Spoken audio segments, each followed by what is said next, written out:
Hello and अस्सलाम वालेकुम। मेरा नाम है महमूद रियाज और आप देख रहे हैं उर्दू बुक समरीज। और आज हम लोग बात कर रहे हैं कहानियों की साइकोलॉजी के ऊपर। This is a very interesting topic and I must say कि आज की ये बातें सुन के आप लोगों को भी यकीन हो जाएगा कि कहानियाँ हमारी ज़िंदगी में कितनी अहम होती हैं। नाज़रीन, गारों की दीवारों पर तजर्बात की पेंटिंग बनाना हो या फिर अपने बच्चों को सुलाने से पहले उन्हें परियों और भूतों के बारे में बताना हो, कहानियाँ सुनाने का ये किस्सा लाखों सालों से चला आ रहा है, जो हमारे जिंदा रहने के इम्कानात को बाकी जानवरों के मुकाबले में ज्यादा बढ़ाता है। अगर एक इंसान दूसरे इंसान को दुरुस्त तरीके से ये समझा सकता है कि कहाँ पर खतरा है और कहाँ पर खाना है, यहाँ पर किस औजार को कैसे बनाना है, तो ये खासियत उनका वक्त भी बचा सकती है और उनकी जान भी बचा सकती है। ये साइकोलॉजी का बुनियादी सवाल है कि हम अमल किस वजह से करें। इसी वजह से हमारे आबा व अजदाद इन कहानियों को लिखने और सुनाने लग गए, जो ऐसे सच बताती हैं जिनसे आगे आने वाली नस्लों की जिंदगी बच सकती है, और ताकि उन्हें इन सच्चाइयों को टेस्ट करने का खतरा ना उठाना पड़े। हत्ता कि छोटे बच्चों को भी कहानियों की अहमियत इस मिसाल के साथ समझाई जाती है कि लाखों साल पहले हमारे आबा व अजदाद अपने कार से निकलकर नदी किनारे पानी पीने गए। तब रास्ते में उन्हें एक गड्ढा नजर आया जिससे उससे पहले कभी किसी ने नहीं देखा था। हमारे उस बाबे ने सोचा कि मुझे इसके बारे में अपने घर वालों को बताना चाहिए कि वो इस गड्ढे में ना गिर जाएं। वो अपने कबीले में वापस जाता है और उन्हें एक कहानी सुनाता है, इंसान की पहली कहानी, कि वो कैसे उस गड्ढे में गिरा। और उस वक्त के बाद कोई भी इंसान उस गड्ढे के पास नहीं गया, क्योंकि वो समझ चुके थे कि उन्हें उस गड्ढे में नहीं गिरना, वरना इस सूरत में उन्हें नुकसान हो सकता है। हालांकि वो खुद कभी भी उस गड्ढे में नहीं गिरे थे, लेकिन इस कहानी की मदद से उन्होंने अपना पैगाम अपने बाकी कबीले को समझाया। हम दुनिया को दो तरीके से देख सकते हैं। इसका मतलब या तो हम दुनिया को एक ऐसी जगह, एक ऐसे तरीके से देख सकते हैं जहां पर अलग अलग चीज़ें हैं और उन चीज़ों की कई खसूसियात हैं, या फिर हम दुनिया को इस तरह से देख सकते हैं जहां पर अलग अलग तरीके से अमल किया जाता है और जहां पर हर एक चीज़ का एक मतलब होता है, हर चीज़ की कोई कदर होती है। पहले तरीके को समझने के लिए हमारे पास साइंस है, जो कि हर चीज़ को खोल कर बयान करती है, हर चीज़ को तोड़ कर देखती है और इस चीज़ के पार्ट्स कैसे काम करते हैं इसको समझने में हमारी मदद करती है।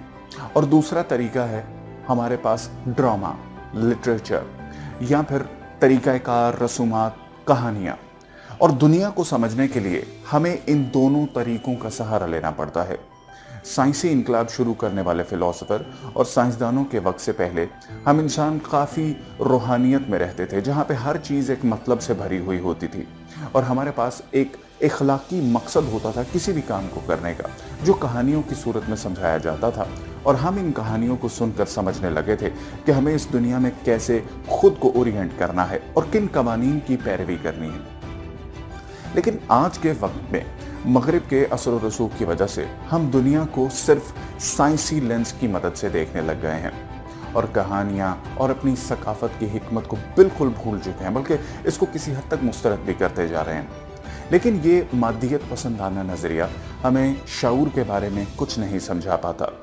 कई न्यूरो साइंसदानों ने शऊर को समझने की काफ़ी कोशिश की है, लेकिन अभी तक उन्हें इस बारे में कोई ख़ास तरक्की नहीं मिल सकी, क्योंकि दुनिया को सिर्फ इस नज़र से देखना कि यहाँ सिर्फ चीज़ों के अलावा और कुछ भी नहीं है, यह गलत है। यही वजह है कि हम साइंस की मदद से अभी तक रूहों के बारे में, ख्वाबों के बारे में, गैर शऊरी जहन या फिर मतलब को नहीं समझ पाए। यानी हमारी ज़िंदगी में मानी जमा करने में साइंस हमेशा फेल हो जाती है। और यहाँ बात आती है कार्ल जॉन्ग की इजादात की, क्योंकि उनकी मजहब, तरीक़ाकार और हमारी नफ्सियाती ज़रूरत उन्हें इस नतीजे पर लाई कि सबसे पहले तो ज़्यादातर लोग इन कहानियों को गलत तरीके से समझने की कोशिश कर रहे हैं, क्योंकि उनके हिसाब से कहानियाँ, तरीक़ाकार या शेर कभी भी लफ्ज़ी तौर पर नहीं समझना चाहिए, बल्कि उन्हें इस्तिआरी अलामतों के तौर पर देखना चाहिए जो हमें बहुत से सच बताते हैं। यानी साइंस की तरह कहानियाँ आपको सीधा सीधा ये नहीं बताती कि ये सच है, बल्कि वो आपको गैर हकीकी किरदारों की मदद से वजाहत करती हैं ताकि आप उन किरदारों के साथ मवाजना कर सको, उनकी हार और मौत पर रो सको और उनकी जीत को अपनी जीत की तरह सेलिब्रेट कर सको। यही वजह है कि कई किताबें और मूवीज आते ही अरबों डॉलर्स कमाई कर लेती हैं, क्योंकि वो हमें सिर्फ तफरीह नहीं करवाती, सिर्फ एंटरटेनमेंट नहीं दे रही होती, बल्कि वो हमें ऐसे सच समझा रही होती हैं जो बिना ड्रामे के, जो बिना जज्बात के और बिना किसी शकूक व शुबहात के नहीं समझाया जा सकता। और सिर्फ इसलिए कि अच्छी कहानियाँ आपके जज्बात और आपकी बायोकेमिस्ट्री को इतना मुतासिर करती हैं कि आप उनकी तालीमात को ज़्यादा इम्प्लिसिट तरीके से याद रख पाते हो। यहाँ तक कि हम जाने अनजाने में बच्चों के साथ भी यही करते हैं। हम उन्हें सीधा सीधा ये नहीं बोलते कि अगर वो पढ़ाई नहीं करेंगे तो उनके मार्क्स बहुत कम आएंगे या फिर उनका फ्यूचर डिस्ट्रॉय होगा, बल्कि हम बोलते हैं कि अगर वो पढ़ाई नहीं करेंगे तो उन्हें आकर सांप खा जाएगा, अगर वो खाना सही तरीके से नहीं खाएंगे तो फिर फौरन कोई जिन आ जाएगा। और इस तरह कोई जिन और भूत की कहानी सुनाकर हम उस बच्चे के लाशऊरी दिमाग पर असरअंदाज होने की कोशिश करते हैं। इसमें यह भी सच नहीं है कि भूत की कोई कहानी सच है या नहीं, बल्कि असल बात तो यह है कि बच्चे ने इससे सीखा क्या। जैसा कि अक्सर हम लोग बोलते हैं कि मॉरल ऑफ द स्टोरी क्या है, तो यहाँ पर भी एक सवाल आता है कि आखिर कहानियाँ हैं ही क्यों, कहानियों का वजूद क्यों है। तो क्यों ना हम लोगों को सीधा सीधा ये बता दें कि जीने का सही तरीका क्या है, बजाय कि उन्हें इन अलामतों और इस्तारों में उलझाने के। हर तरह का तरीक़ेकार और कहानी बेहोश दिमाग से एक प्रोजेक्शन की तरह होती है जो हमारे शऊर पर आकर लगती है और जो हमारे सलूक को कंट्रोल करती है कि हम लोग अपनी ज़िंदगी में किस तरह से बिहेव करेंगे। अपने दिमाग के उस हिस्से को जिसको हम साइलेंट माइंड कहते हैं, हम दो तरीके से समझ सकते हैं। उसका एक हिस्सा वो है जहां हमारी सारी भूली हुई मेमोरीज हैं, जिसे बोलते हैं ज़ाती बेहोशी या फिर हमारी पर्सनल माइंड। दूसरा हिस्सा वो है जहां हमारी पूरी की पूरी नस्ल की मेमोरी होते हैं, जिसे बोलते हैं इज्तिमाई लाशऊर। इंसान पहले ही बहुत सारी मेमोरी के साथ पैदा होता है और हमें पता है कि हमारे दिमाग का काम माजी की मेमोरी याद रखना नहीं, बल्कि इससे कुछ सीखना होता है ताकि हम एक ही गलती को बार बार ना दोहराएं। हम इज्तिमाई लाशऊरी को एक डेटाबेस की तरह समझ सकते हैं जिसमें बहुत सारे तर्ज अमल हैं और इन इनफरादी सेट्स के पैटर्न्स को बोलते हैं आसार कदीमा। राजा रानी, हीरो, जोकर्स, अच्छा इंसान, बुरा इंसान, जादूगर, ये सारे आसार कदीमा ही की मिसालें हैं जो एक सलूक की रेंज की अलामत हैं। इन आसार कदीमा को ऐसे सोचो कि हमारे दिमाग में पहले से ही कई तरह के लोगों के ख्यालात का एक स्केलेटन है और कहानियों का काम है कि उन स्केलेटन के ऊपर वो गोश्त चढ़ाती हैं, उन स्केलेटन के ऊपर वो मास्क चढ़ाती हैं।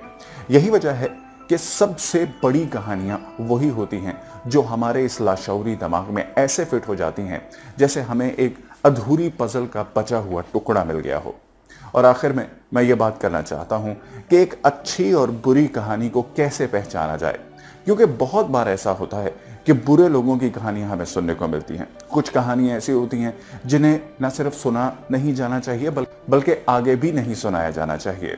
एक गलत कहानी को पहचानने के 3 तरीके होते हैं। सबसे पहले, एक अच्छी कहानी काफ़ी गहरी होती है, यानी आप जितनी बार भी इसको सुनते हो आपको हर बार कुछ नया सीखने को मिलता है।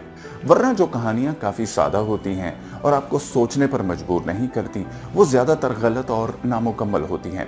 आप किसी मजहबी किताब का एक हिस्सा पढ़ के देखो तो उसकी एक ही लाइन में इतनी गहराई और सच्चाई होती है कि आप उसकी एक लाइन को समझने में साल गुजार सकते हो और उसके बाद भी उस पैगाम की हिकमत कम नहीं होती।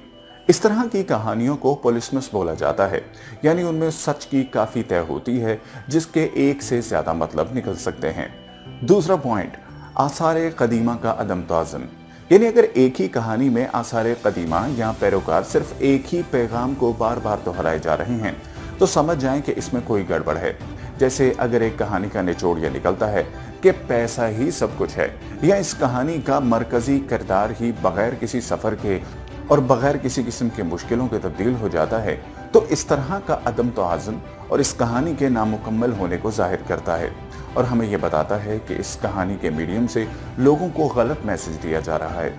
और आखिर में वो कहानी जो बहुत से लोगों के लिए बिल्कुल गैर मुतल्लिका हो, क्योंकि हमारा एसाबी निज़ाम, इसमें मौजूद न्यूरॉन्स कुछ इस तरह से काम करते हैं कि कहानी सुनते वक्त या फिर कोई मूवी देखते वक्त हमारे अंदर भी वही एहसास चल रहे होते हैं, हमारे अंदर भी वही हार्मोन्स रिलीज हो रहे होते हैं जो कि हम पर्दा स्क्रीन पर देख रहे होते हैं, अपने उस किरदार को करते हुए देख रहे होते हैं। और यही वजह है कि आप जब बहुत ज़्यादा किसी अपने एक्टर को पुरजोश होता देखते हैं तो आप भी बहुत ज़्यादा जोश में आ जाते हैं। जब आपकी पसंदीदा क्रिकेट टीम जीत रही होती है तो फिर आपके दिल की धड़कन भी उतनी ही तेज़ हो जाती है और आपको भी एकदम पसीना आने लगता है जब आप मूवी में कोई बहुत ज़्यादा डरावना सीन देखते हैं।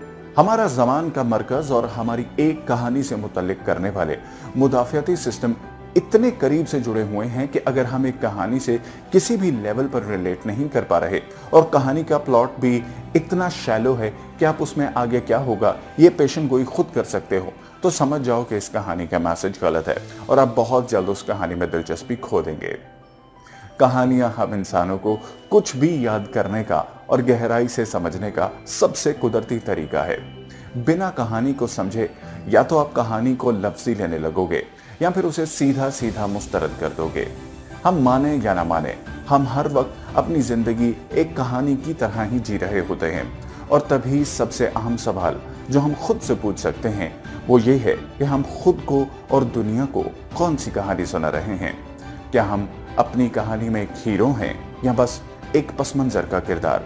क्योंकि एक अच्छी कहानी सुनाने का बेहतरीन तरीका है एक अच्छी कहानी जीना। ख़वातीनो हज़रात, that's all for today. I am pretty sure कि आज की ये बुक साइकोलॉजी आपको बहुत पसंद आई होगी। ऐसी ही मज़ीद बुक समरीज को देखते रहने के लिए हमारे चैनल को लाइक करना और सब्सक्राइब करना हरगिज़ मत भूलिएगा।